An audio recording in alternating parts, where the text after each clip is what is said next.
Est-ce que quelqu'un sait qui est le personnage d'Épaphras dans le Nouveau Testament? Un homme qui s'appelle Épaphras. Et est-ce que vous savez quel a été son rôle? Ça vous dit quelque chose? On n'entend pas souvent parler d'Épaphras, mais Épaphras, ça a été un homme qui a implanté une église. Et il s'agit de l'église de Colosse. Et on entend souvent évidemment parler de l'apôtre Paul et de toutes ses épîtres. Et Paul a effectivement écrit l'épître aux Colossiens, mais ce n'est pas lui qui a créé cette église, c'est son ami, son compagnon qui était avec lui à Éphèse et qui a été envoyé dans un petit bourg. Ce n'est pas une grande ville, c'est peut-être même un grand village, une toute petite ville qui s'appelle Colosse. Et dans cette petite ville se trouvait Épaphras qui a commencé à implanter une église. À côté de cette ville se trouvait une plus grande ville qui s'appelle Laodicée. Et alors que Épaphras vivait l'évangile dans sa ville, il est retourné voir Paul et il a raconté un petit peu ce qui se passait. Et lorsqu'il est revenu, il a dit: c'est génial, les gens grandissent dans la foi, il y a une unité, un amour mutuel dans cette église.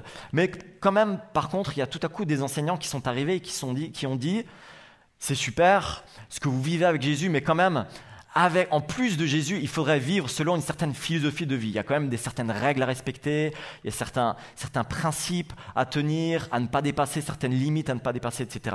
Et Paul, ça l'a un peu froissé. Il s'est dit: bon, c'est génial, ils grandissent, mais ça me fait un petit peu peur, là, ces enseignants qui sont venus ajouter des choses à la personne de Jésus-Christ. Et il a décidé d'écrire cette lettre aux Colossiens. Et j'aimerais qu'on puisse, sur ce thème de la croissance, s'arrêter un tout petit peu sur 10 petits versets qui se trouvent au chapitre 2. Et ce qui est cool, c'est que ces versets du chapitre 2, ils résument la lettre. Nous avons 10 versets, les 5 premiers, c'est la fin d'introduction. Et les 4 d'après, les versets 6 à 10, eh bien, c'est un condensé, c'est le cœur de l'épître. C'est tout ce que tout ce que Paul voulait que les Colossiens retiennent se trouve dans ces 4 petits versets, et ensuite il les développe dans le reste de l'épître. Donc je lis Colossiens chapitre 2 à partir des versets 1 à 10. Je veux en effet que vous sachiez quel grand combat je soutiens pour vous, pour ceux de Laodicée et pour tous ceux qui ne m'ont jamais vu, afin qu'ils soient encouragés, qu'ils soient bien unis dans l'amour et riches d'une pleine conviction de l'intelligence, pour connaître le mystère de Dieu, le Christ, en qui sont cachés tous les trésors de la sagesse et de la connaissance.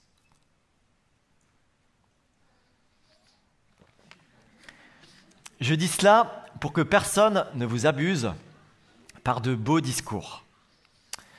Car si je suis absent de corps, je suis avec vous en esprit, voyant avec joie le bon ordre qui règne parmi vous et la solidité de notre foi en Christ. Ainsi, comme vous avez reçu Jésus-Christ, le Seigneur, vivez en lui. Enracinez-vous et construisez-vous en lui.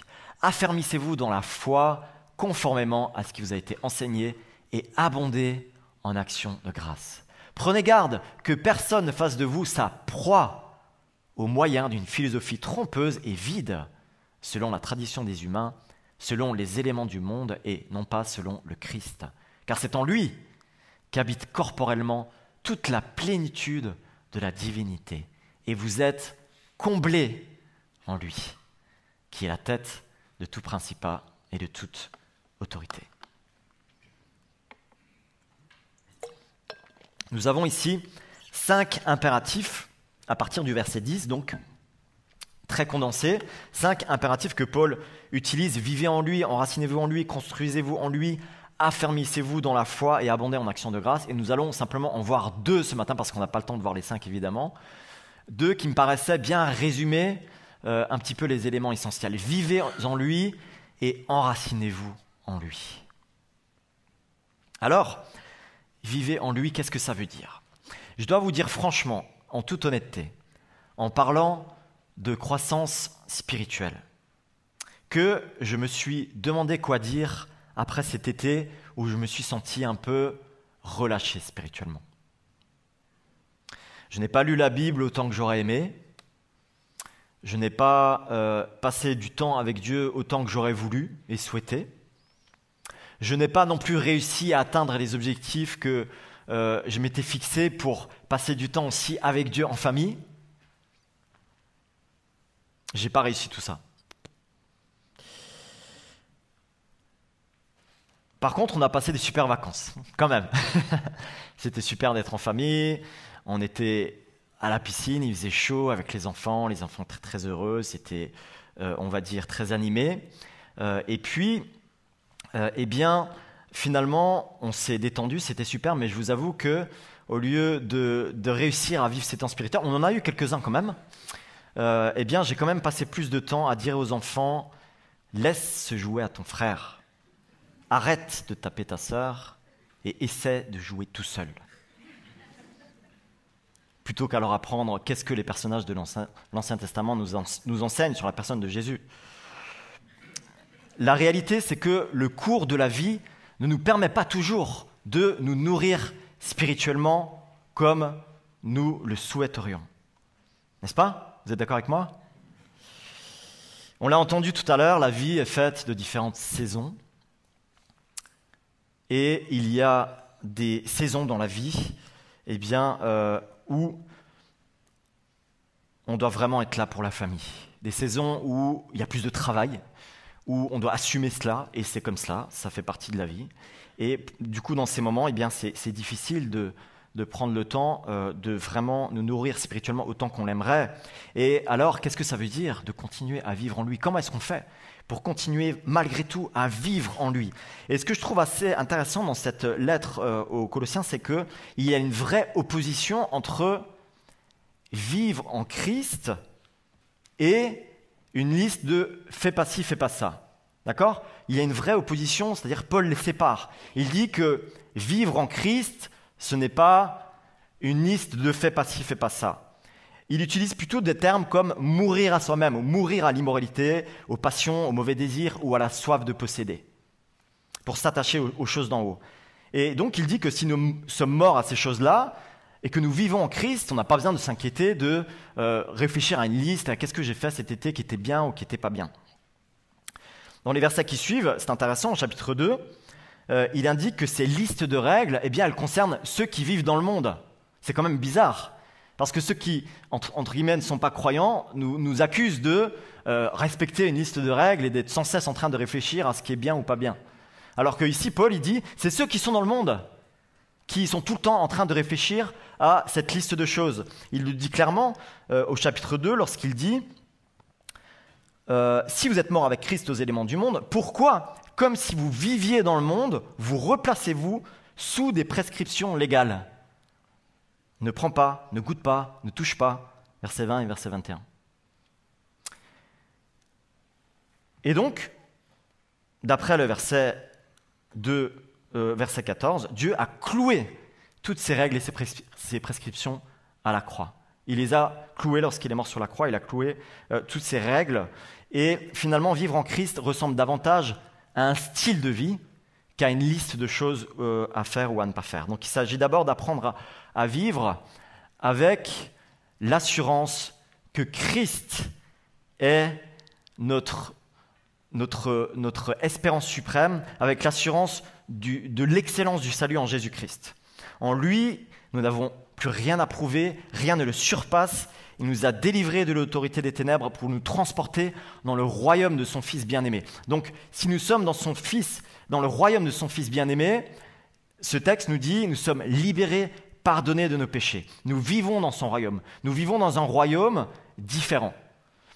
Et donc, plutôt que réfléchir à une liste d'interdits, il s'agit en fait d'abord de vivre dans l'assurance d'être aimé et pardonné. Ça peut paraître basique, mais c'est pas si évident que ça quand on est dans l'action de la vie, du train-train quotidien.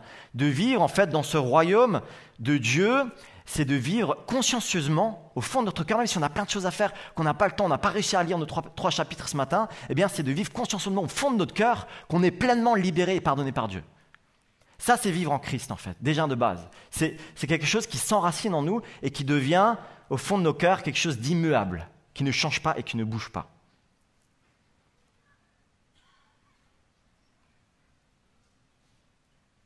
Dans le carnet de liturgie des sœurs de la communauté de Hortberg, j'étais étonné de voir dans la page de garde, tout au début de ce petit carnet, où ils ont leur liste de prières, etc., journalière, une citation hindoue. Et cette citation hindoue dit ceci: Voilà. Alors c'est un peu au milieu, hein. Mais elle dit, je l'ai pris en photo, ne cherche pas à faire le bien, sois en Dieu. Et le bien tombera de ta vie comme le fruit tombe de l'arbre. Et puis ensuite, évidemment, il faut le verset biblique qui pourrait être le verset biblique parallèle, celui qui demeure en moi et en qui je demeure porte beaucoup de fruits, car sans moi, vous ne pouvez rien faire. Ne cherche pas à faire le bien, sois en Dieu, et le bien tombera de ta vie comme le fruit de l'arbre.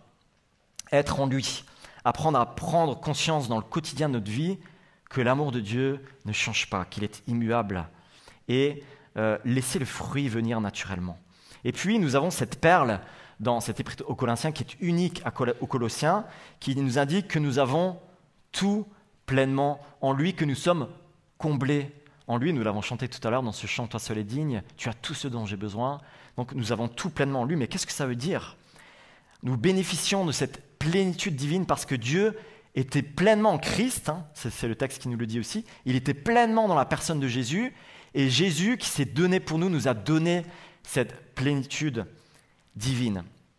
Tout ce que nous pouvons connaître et expérimenter de Dieu se trouve en Jésus-Christ.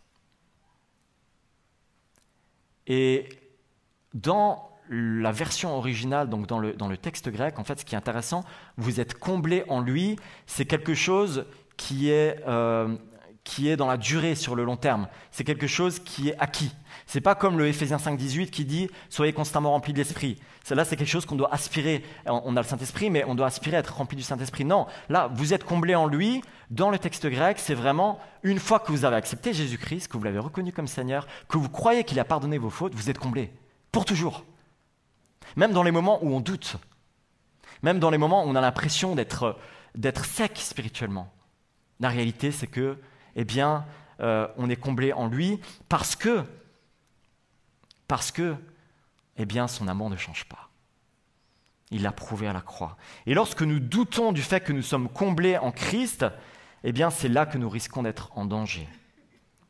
C'est exactement ce que l'ennemi cherche à faire, de nous faire croire qu'il y a mieux ailleurs, que je serais peut-être finalement mieux si j'étais avec une autre personne en couple, que je serais finalement mieux si j'avais la maison du voisin, elle a quand même l'air mieux si j'avais son jardin, que je serais finalement mieux si j'habitais dans un autre endroit, ou si j'avais pas ces enfants-là. C'est tout ce que le diable essaye de faire, et c'est tout ce qu'il a essayé de promettre à Jésus lorsqu'il était dans le désert, affaibli. Et lorsqu'il lui a dit que, finalement, ce qui est important, c'est de posséder plus que les autres. C'est d'utiliser sa puissance comme de la magie. Et Paul, il encourage les chrétiens colossiens en leur disant « Non, ne doutez pas. Ne vous laissez pas avoir. Tout ce que l'on vous promettra ne sera jamais aussi bien que la personne de Jésus-Christ. Tout ce que l'on va vous promettre par-dessus la personne de Jésus, ou à côté, ou soi-disant que c'est un peu mieux, ou alors il faut le rajouter, il faut mettre une petite philosophie, un petit truc qui vient s'attacher à ce que Jésus-Christ a fait, c'est du vent. Tout ce que Jésus-Christ a accompli, tout ce que Dieu a fait dans la personne de Jésus-Christ, c'est pleinement suffisant. Et si nous nous laissons simplement aller à ce que la société affirme être le mieux, le fruit de cette philosophie est trompeuse et vide. C'est très clair dans le texte, hein. C'est trompeur et vide. Et donc, la philosophie d'aujourd'hui prône la liberté. Et c'est ça que je trouve intéressant toujours, c'est que, en fait, il s'agit quand même souvent de beaux discours. En réalité, lorsqu'on nous dit « soyez libres, faites tout ce que vous voulez », il y a toujours une sorte de code à suivre. Un code vestimentaire. D'accord, on voit une certaine mode qui passe, on ne va quand même pas s'habiller complètement de manière décalée, on va suivre un petit peu la mode. Il y a un code au niveau de la sexualité, des expériences à vivre. Nous sommes soi-disant libres, mais surtout pas libres de croire autrement que ce que la société nous dit de croire. Par exemple, on est beaucoup plus libre de ne pas croire en Dieu que de croire en lui. C'est quand même bizarre. Si on veut réussir dans la vie et être heureux, en tout cas c'est la philosophie qu'on nous enseigne, c'est presque comme une règle. Si on veut réussir dans la vie et être heureux, il faut étudier beaucoup, gagner beaucoup d'argent et beaucoup consommer. Combien de fois sommes-nous pris au piège par cette philosophie trompeuse et vide. Et nous nous redevenons esclaves d'une philosophie qui promet la liberté. Mais attention, je fais une petite mise en garde ce matin. Parce que, eh bien, on a aussi créé d'autres types de codes dans l'Église. Comme par exemple lorsque tu es célibataire, quand c'est que tu vas enfin trouver la personne avec qui tu pourras te marier. Vous entendez ça? Et puis une fois que les personnes sont mariées, c'est quand que vous aurez des enfants?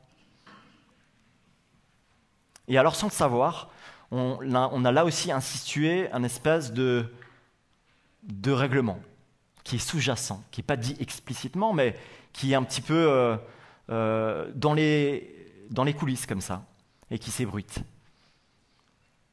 Et on oublie parfois que Jésus était célibataire, que Paul était célibataire, et qu'il a dit, lui, qu'on est pleinement comblé en Jésus-Christ.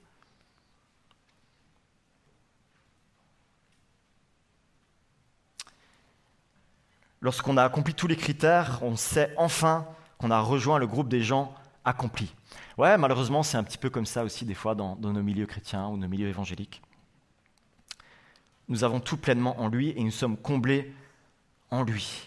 Et nous devons prendre garde de respecter le chemin de chacun en veillant surtout à ce que Christ est notre plus cher trésor. Alors tout cela, ça ne veut pas dire qu'on ne souffre pas de solitude.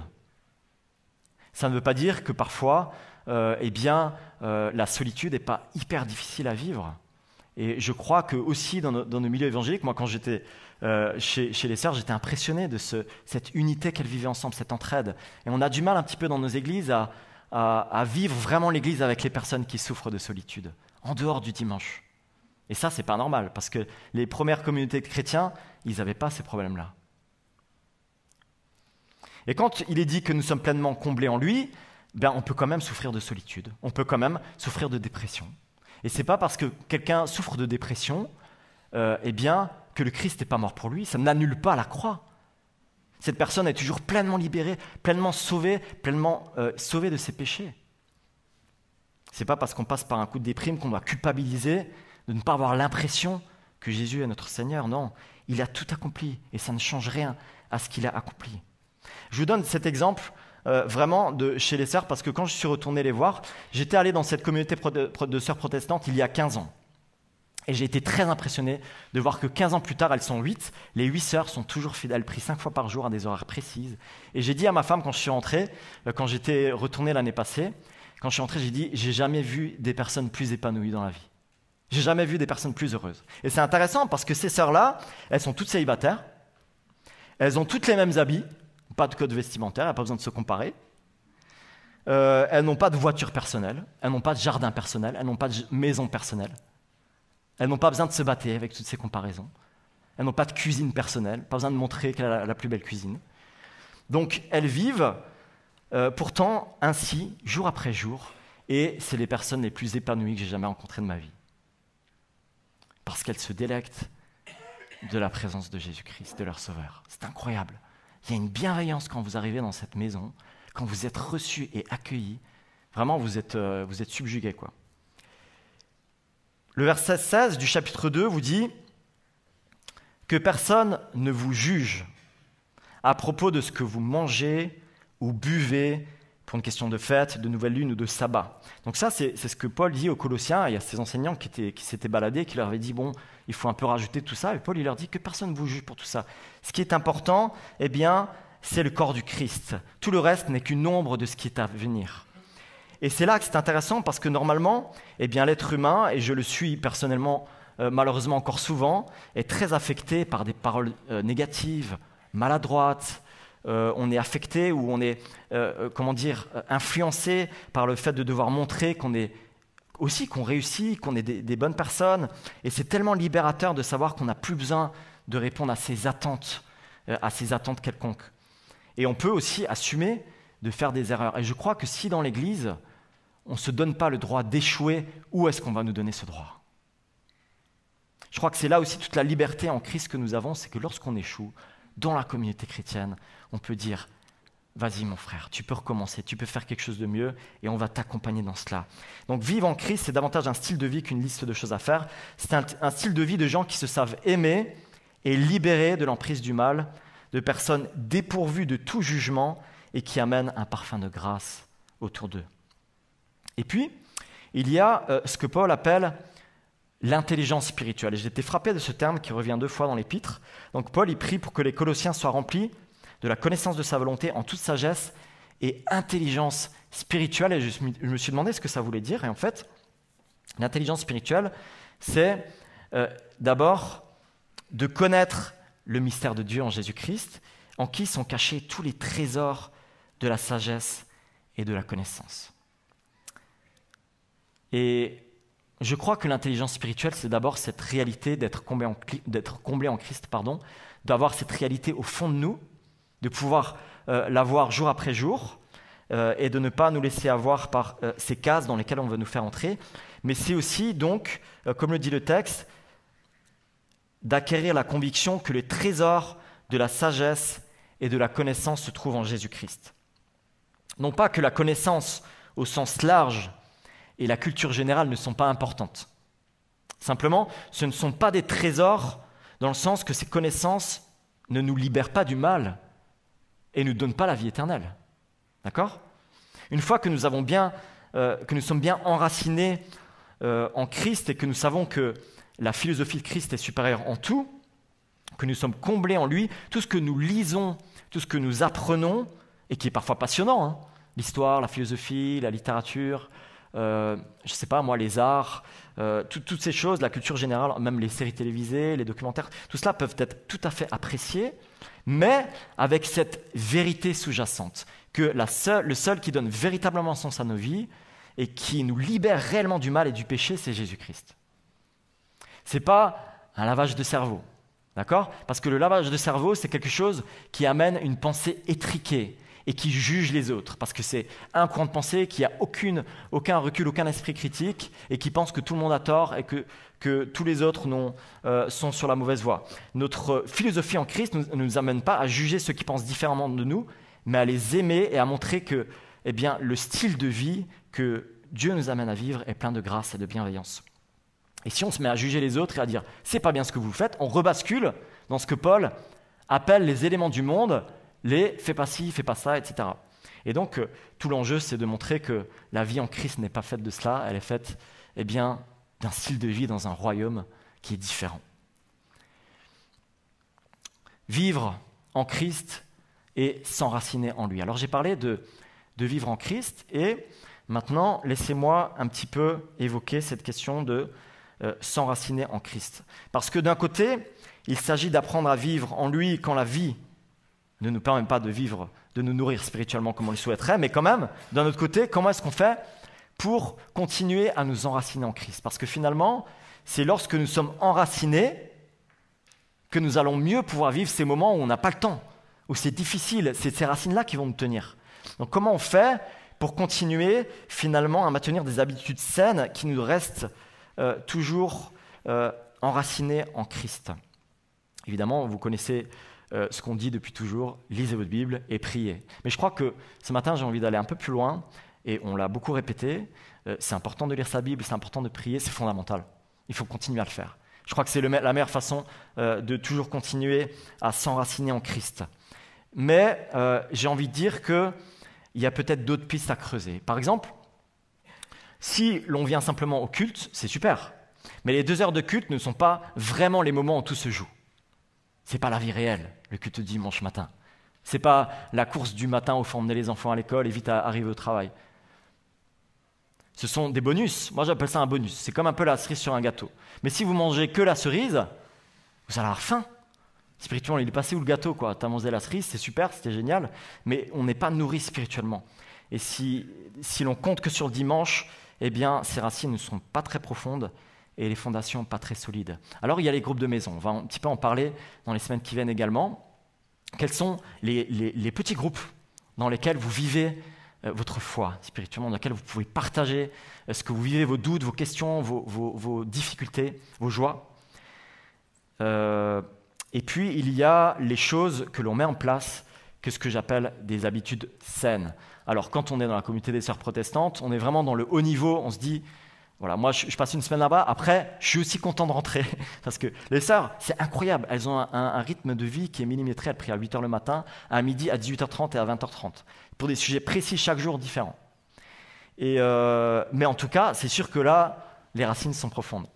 Nous prions dans notre église tous les matins à 7h15. Vous pouvez vous connecter en visio. Il y a aussi une liste de prières pour lesquelles nous prions chaque jour.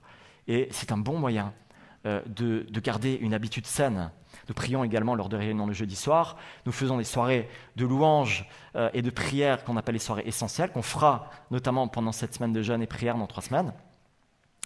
Et nous avons les études bibliques du lundi soir, cette vidéo qui n'a pas marché et qui va passer tout à la fin du culte, auquel je vous encourage à participer. Alors, j'aimerais vous raconter une petite anecdote, et on arrive tout doucement à la fin.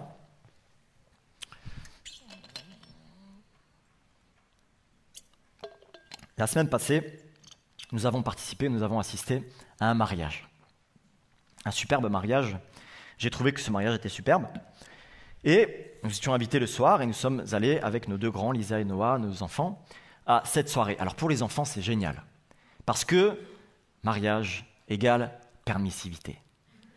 Et lorsque nous sommes arrivés à la soirée du mariage, eh bien, nous avons vu sur la table des enfants que nos enfants étaient avec 6 autres enfants, donc ils étaient 8 à peu près du même âge, 6 ans, 8 ans.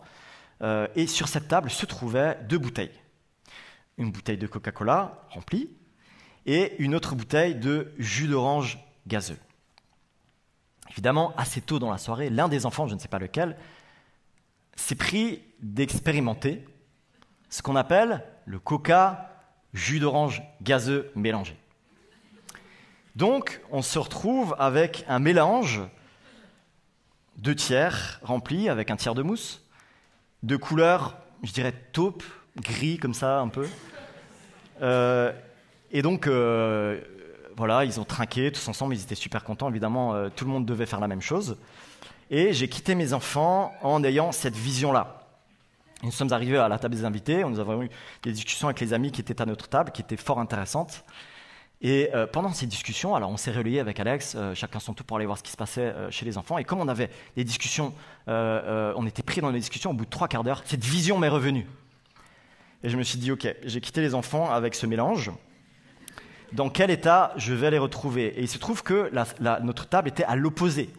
Et je me demande encore comment ça se fait aujourd'hui que Laetitia et Aurélien pensent qu'on ait si confiance envers nos enfants, de nous mettre de l'autre côté de la pièce. N'empêche que je me suis levé et je me suis dirigé vers la table des enfants, la boule au ventre, en me disant qu'est-ce que je vais retrouver. J'imaginais, vous savez, les chemises collées, voilà, avec les trucs qui débordent et tout ça. Et je m'avance.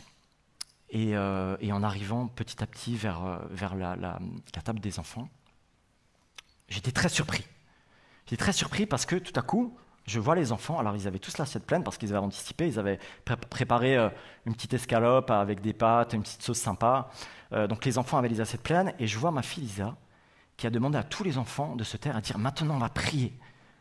Et j'observe la scène comme ça et je vois Noah qui, en termes de, je sais pas, coaching, il s'est dit « Je vais faire un compte à rebours ». Donc il fait 3, 2, 1 et je me suis dit « C'est quand même une bonne idée ça ».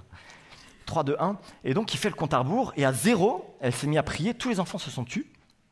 Seigneur, je te remercie pour ce repas. Je te remercie pour les mariés. Je te prie de bénir Laetitia, Aurélien.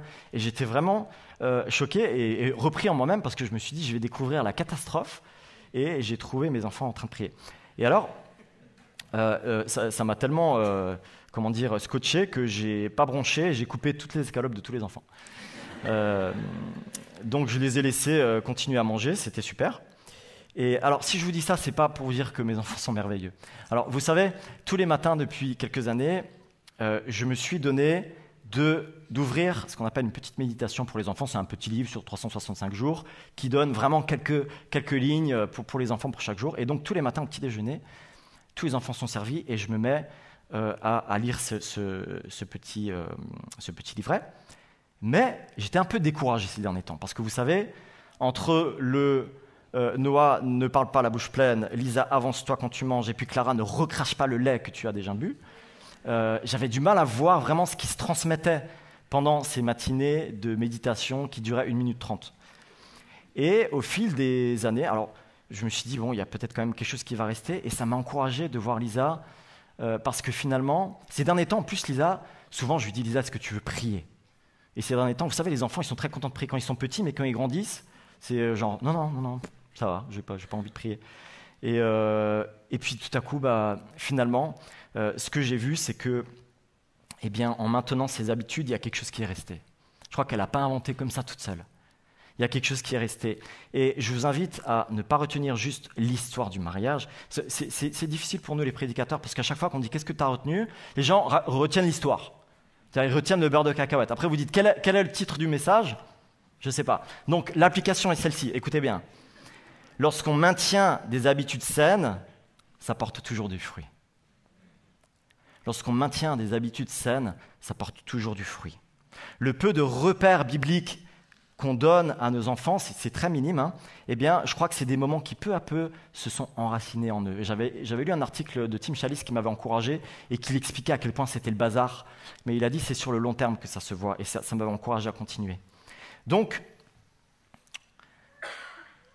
pour être abreuvé de toutes ces valeurs et de ce style de vie en Christ, de cette vie en Christ que nous pouvons vivre et de parfois la vie qui nous happe et qui nous prend dans le quotidien, eh bien nous avons besoin de ces habitudes saines également des fois pour nous enraciner et pour nous plonger en Christ. Et ma question pour vous évidemment ce matin, c'est quelles sont les habitudes saines que vous avez? Peut-être c'est le moment de prendre de nouveau des bonnes résolutions pour cette rentrée. Il y a plein de formules, en plus aujourd'hui c'est génial, il y a plein de façons de s'enraciner. Il y a des podcasts, il y a des playlists de louanges, il y a ce qu'on appelle la Bible audio. Moi, je mets la Bible audio quand je pars au boulot, j'ai que 10 minutes, mais je mets la Bible audio. Et puis, il y a des articles, il y a différentes lectures, et je vous invite vraiment à être concret sur ce sujet. Je conclus en disant, premièrement, que nous avons vu que vivre en Christ ressemble davantage à un style de vie qu'à une liste de choses à faire ou à ne pas faire. Ce style de vie demande d'apprendre à être en lui dans l'action, en étant pleinement comblé en lui, c'est-à-dire avec une pleine conscience de son pardon et de son amour pour nous. Et pour continuer à s'enraciner en Christ, nous avons besoin de maintenir des habitudes saines pour le connaître toujours plus. Et lorsque nous maintenons des habitudes saines, on porte toujours du fruit.